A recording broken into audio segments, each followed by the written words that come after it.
United Methodist Church in downtown Kinston, North Carolina. Welcome to our Wesley Bible class. Today we're going to be getting into chapter 26, which is boring and tedious by and large, of the book of Numbers. So follow along with us. Okay, after the plague, okay, if you didn't know, there was a plague, unscheduled. God, because the people were messing around with Moabite and Midianite women, God got mad at them again and ordered Moses to basically decimate the people.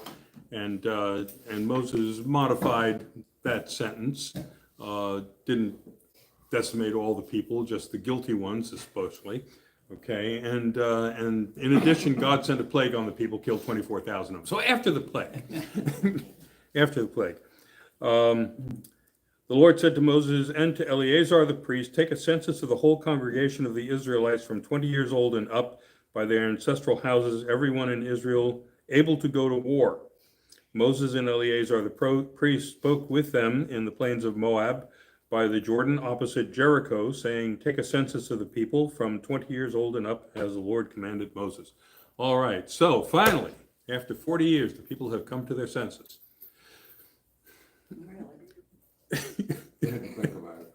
Okay, I didn't catch that.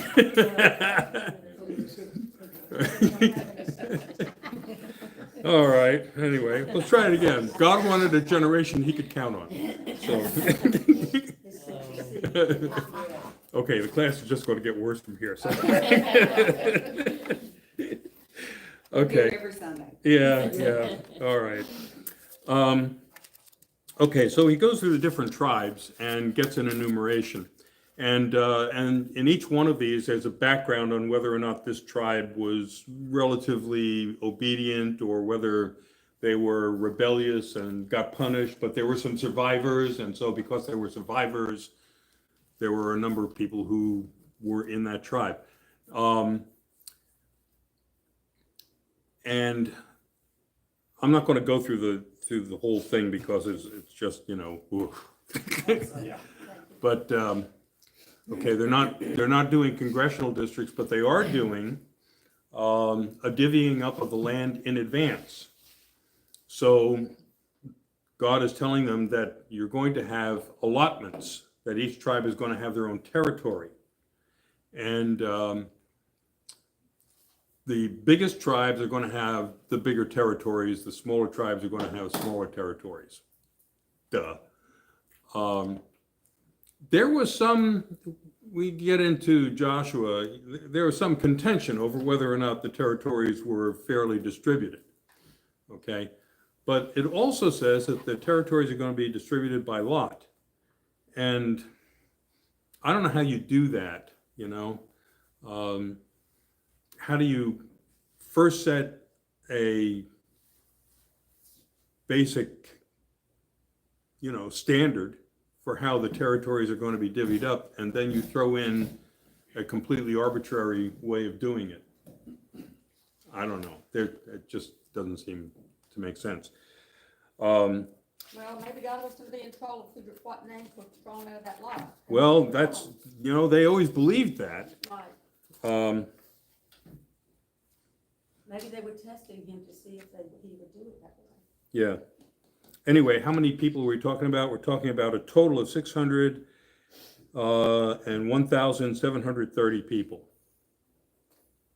That's a lot of people. Count the women? No, only the men. Yes, only the men. Right. Now, there's a variation when it comes to the tribe of Levi, because they count everyone 1 month old and up. But again, these are males. So you can more than double. So, I didn't know that, but why did they do that with the Levite tribe? Rather than They did it with the Levite tribe because the Levites do not get an allotment of land. Okay, I understand that. And they're not going to be part of the draft. So it didn't matter how many kids. It didn't matter. Okay. So now this is what's going to happen with Levites. Okay, here's the territory that they're going to be invading. All right. I'll move this over just a tad. There we go. This is the territory they're going to be invading.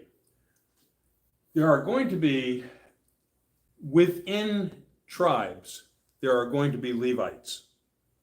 The Levites are going to be spread throughout the region.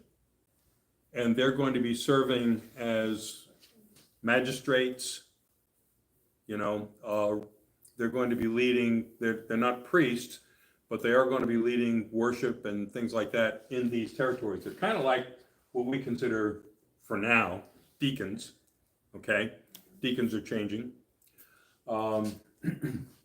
But in this territory over here, in the Transjordan region, okay, there are going to be a number of buffer cities that serve as kind of the wall against tribes and things to the east to protect that eastern border of the promised land. Within those cities, many of them are going to be designated as sanctuary cities. So if you kill somebody and you've got to get out of Dodge, you're going to go to one of these sanctuary cities, and those are going to be very much dominated by Levites. So the Levites are going to be running a court system over on this side, okay? But they're right now, Jericho is not far. So they're here. They are not across the Jordan, but they're in this territory, way up here, okay, near Jericho when this discussion is taking place. What they do too is they make sure that they name the sons, the preeminent sons within each tribe, as they're going to be leaders. So like within counties and things like that. They've got this pretty well laid out. Now, if you non-Israelites live over here, okay, what are you thinking? Can you do this with like over 1 million people and word not get out? No. No. So the word's getting out over here that these people who haven't started their campaign yet are going to come in and divvy up your territory and kill y'all. That's the plan. Okay? This is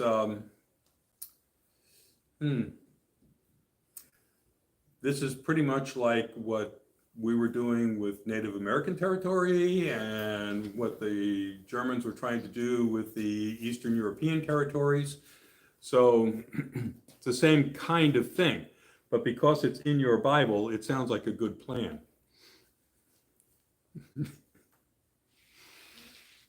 Okay, give that a thought.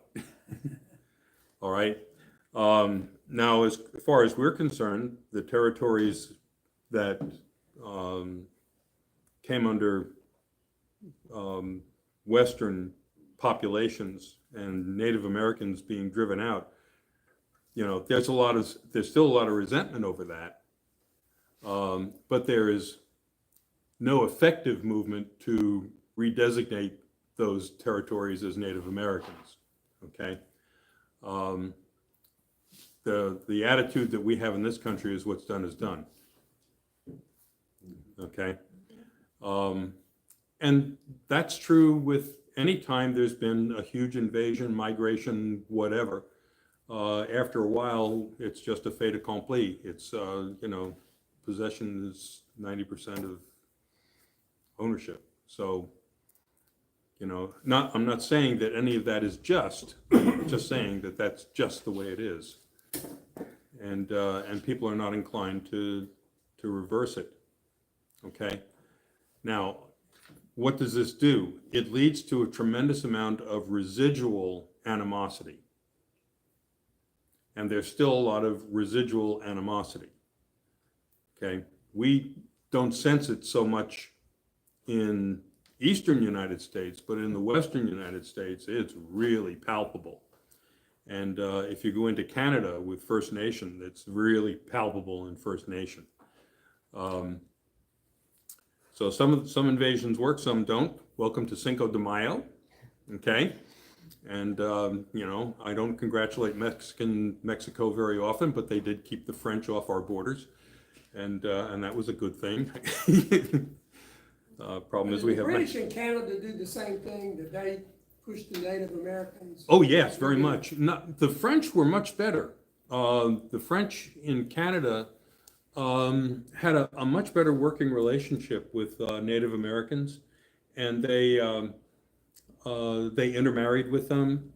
There was not so much this idea that this is my land, your land. We just kind of integrated ourselves into it and worked together, kind of thing. That was the French model. The British was very different. The British really did push you out, and in fact, they pushed the French out. So, except they had to keep them there. So there's still, issues in Quebec. They still speak French in Quebec. They speak French in Quebec, and they are Roman Catholic by and large, because that was a concession the British made so that they would not come over to our side in the American Revolution. So that's why you have this cultural divide in Canada. But as far as the First Nations are concerned, the typical Western European encroachment was just as bad as it was here. And I don't know that the wars were that intense, but they certainly were there.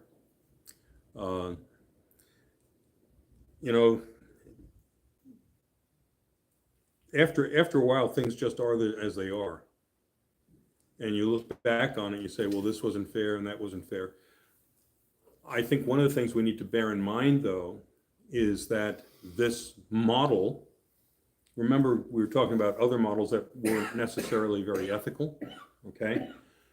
But if you look at this model, okay, this was divinely sanctioned. This was divinely sanctioned, okay? And that biblical perspective of a divinely sanctioned invasion was the primary principle behind Manifest Destiny, where we believe that we should just control everything from the Atlantic to the Pacific.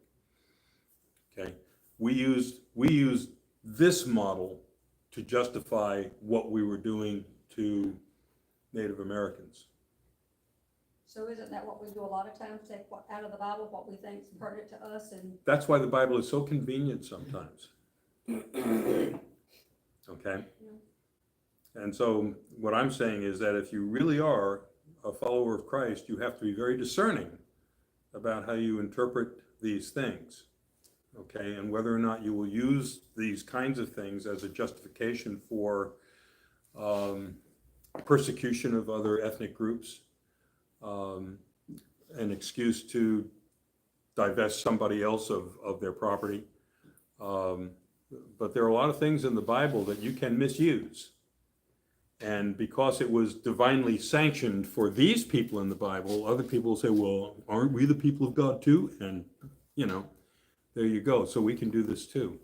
And that was the case. That was the justification also for slavery. The justification for slavery was, Noah's cursing of Ham's children. So, that's, if you want to find it, you can find it.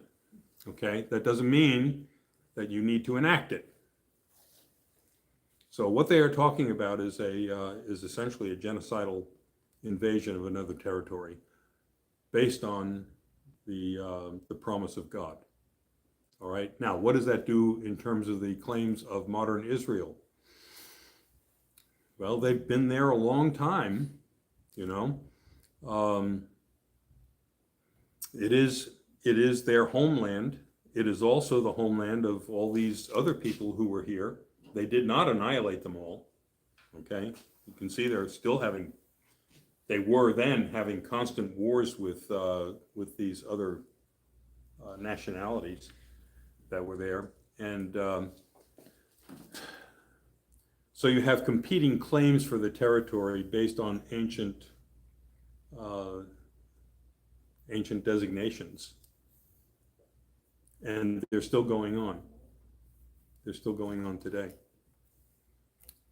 So the question is, are you going to use your ancient justifications to resolve these issues militarily? Are you going to use these ancient justifications as an excuse for treating your neighbors badly? You know, and some of them, that's their primary motivation. That's their primary motivation. I don't say that that's the case necessarily with Israel, but they certainly do have a strong defense. Was it the same territory exactly then as it is now? Very similar. Very similar. Ancient Israel was not very much bigger than modern Israel. Okay, this whole, like I say, this whole area in the Transjordan, going all the way up to Syria, was considered Israel. And I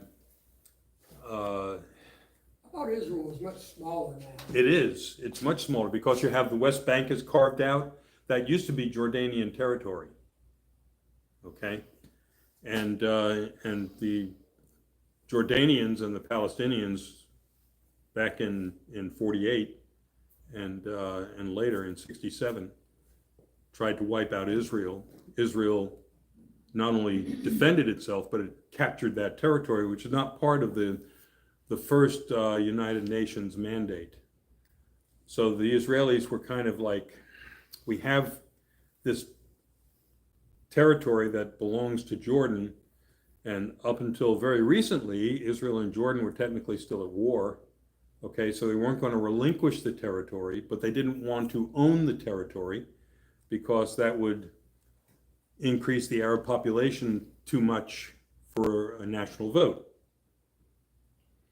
So while they controlled the territory, they did not want the territory to be there. Same thing with Gaza. Gaza was, under the mandate, Gaza was still part of Egypt. And Israel controlled it. They drove the Egyptian government out, okay? And, at the same time, they did not want it to be part of Israel.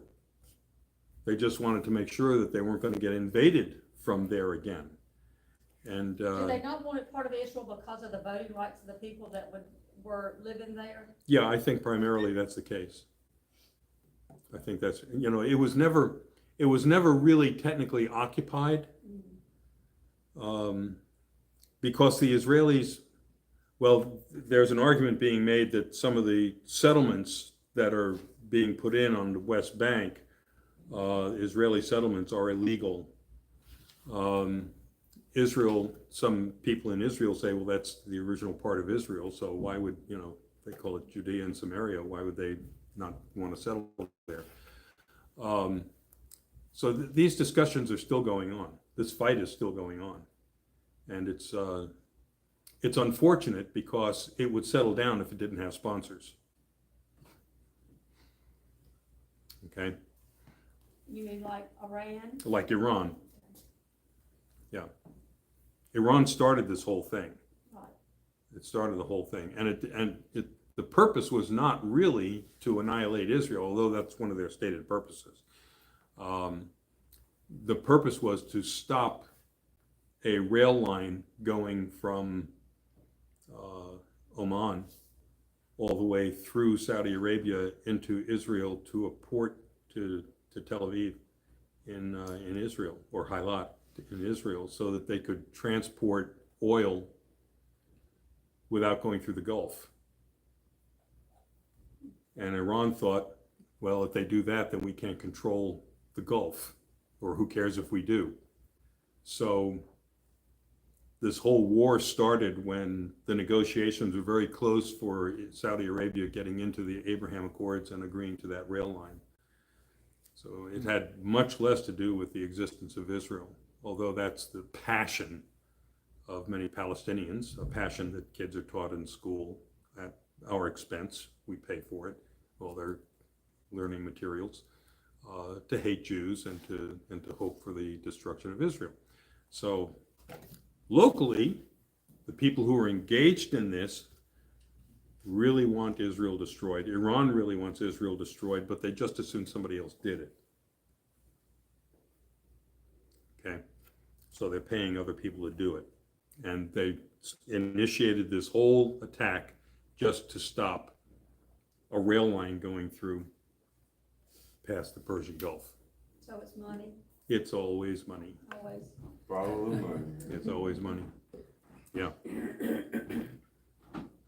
So, but this one doesn't seem like, according to the record, it doesn't seem like it's based on money. Okay, this is an ancient covenant that they're trying to fulfill. All right?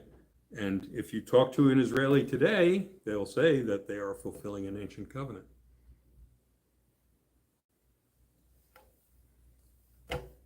Still in it. Still in it.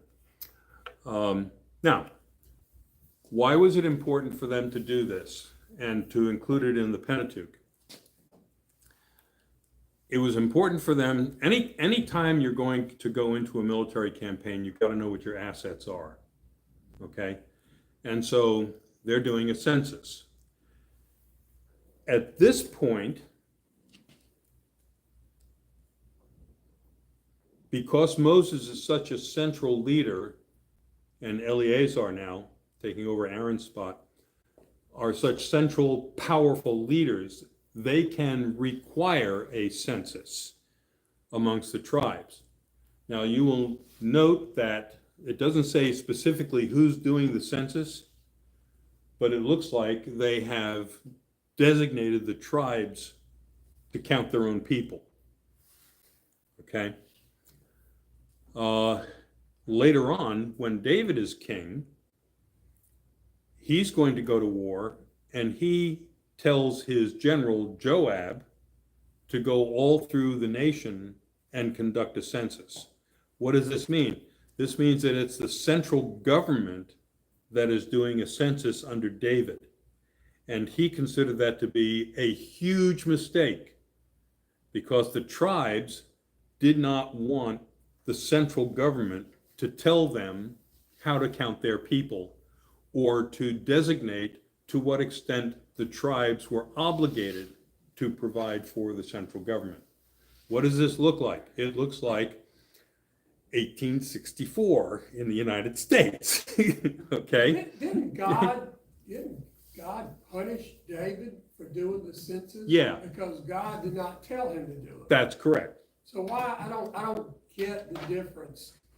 God tells him to do a census now because we want to know how many people we have to go to war. Right. So David was a warrior. I mean, he was constantly at war Yeah. with other nations. So it just makes sense that he would want to have a census to know what his capabilities were, but then God condemned him because God didn't ask him to do the census.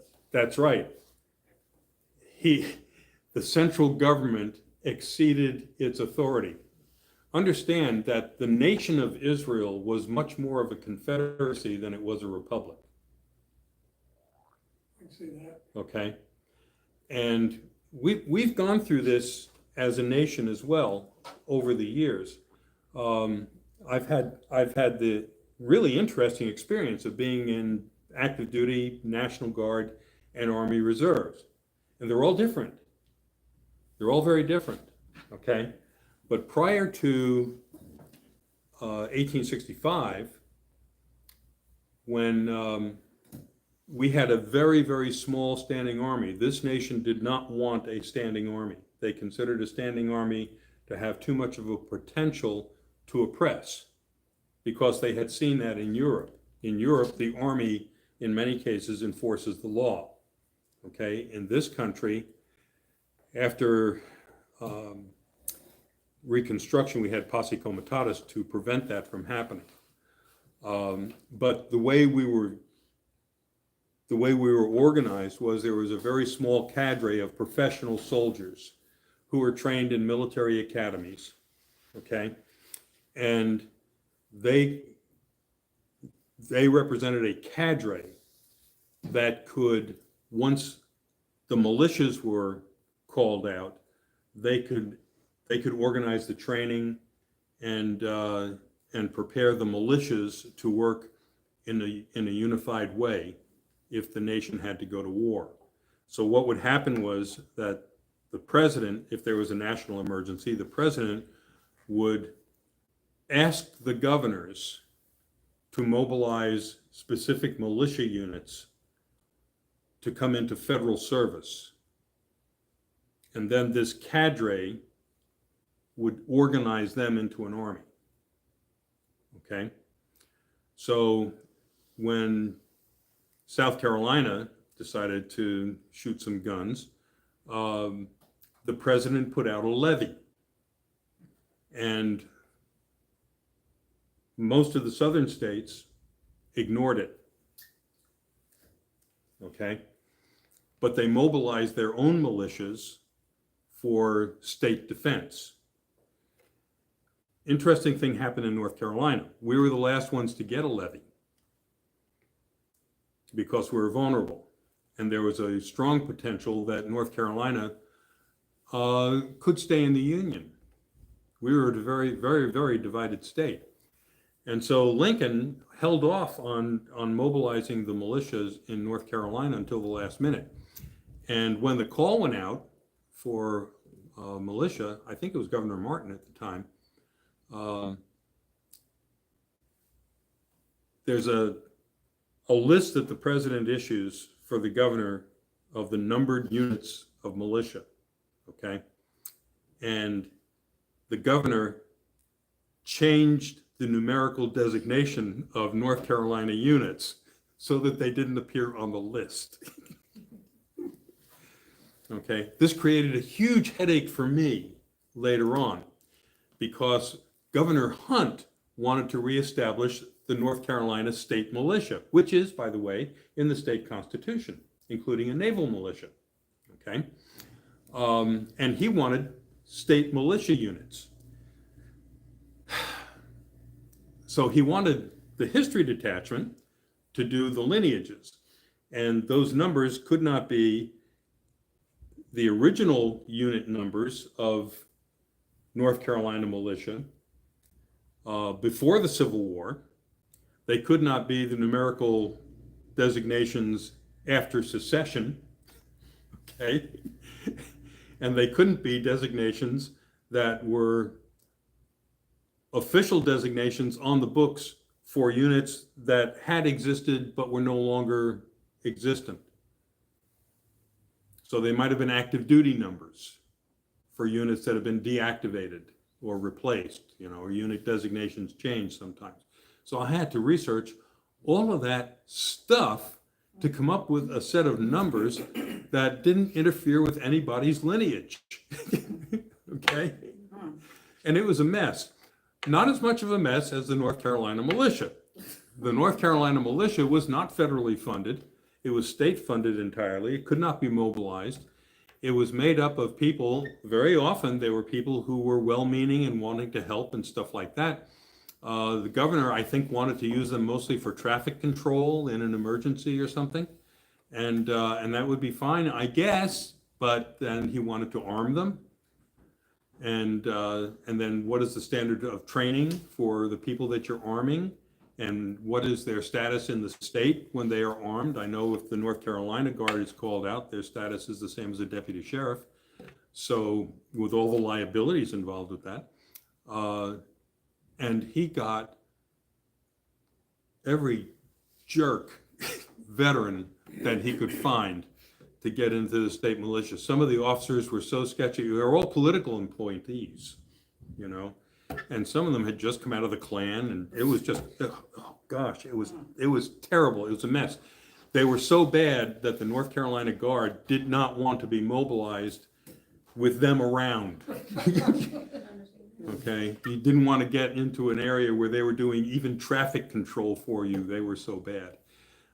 Ill-trained, badly uniformed, badly armed, and just Bad. it was, yeah, after Hunt left office, there was no more state militia. I hope that's gone. It is gone. It could have been done better, okay? It could have been done better. I can see where that kind of an auxiliary could be very beneficial, but it was, the design was entirely political and it was stupid, okay? Just one more having to deal with that guy, stupid. So did all the units then get new numbers? Yes, So what was the 130th? What was it before? Oh, no, that's a National Guard unit. Couldn't use the 130th. Yeah. Yeah. Couldn't use any National Guard numbers. Oh, God forbid. Yeah. But see, what happened was after the Civil War, they did not, when they reconstituted those units, they didn't use the numbers that they had before the governor changed them. So it's a lot of numbers. Anyway, we're in the book of that. But I'm trying to make this point. These tribes are extremely independent nonetheless. Okay? Under Moses, they are not so independent. But when David puts the nation together, these tribes are like the states before the Civil War. Not so much a republic. You didn't claim that you were a citizen of Israel. Your claim was that you were of the tribe of. Okay? And so this census they can pull off, but when David takes power, he's exceeding his authority as king as far as they're concerned. And it was one of the reasons why the northern tribes broke off, that and taxes. Okay. The northern tribes, they didn't break off until David was king? They broke off during the time of Solomon's son, because he was going to tax them even heavier than Solomon, which was a big deal. Okay? But they also hearken back to this overstep that David did. Okay, another reason for putting this in the book of Numbers is that they're trying to show the king of Persia that this really is a large nation.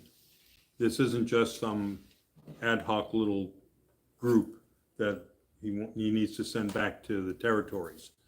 Okay, these are organized, counted, and if they were counted that many way back then, think how many there might be now. And so what they're trying to do is to make it so that as many people as they can get to come back to the country, the king will authorize it, because it looks like there were so many of them to begin with. So, okay. I guess we'll pick it up on killing Moses in the next chapter. Okay? So, God bless you. Thanks for being a part of this. If you have any questions, comments, or snide remarks, Yeah. you know where I am.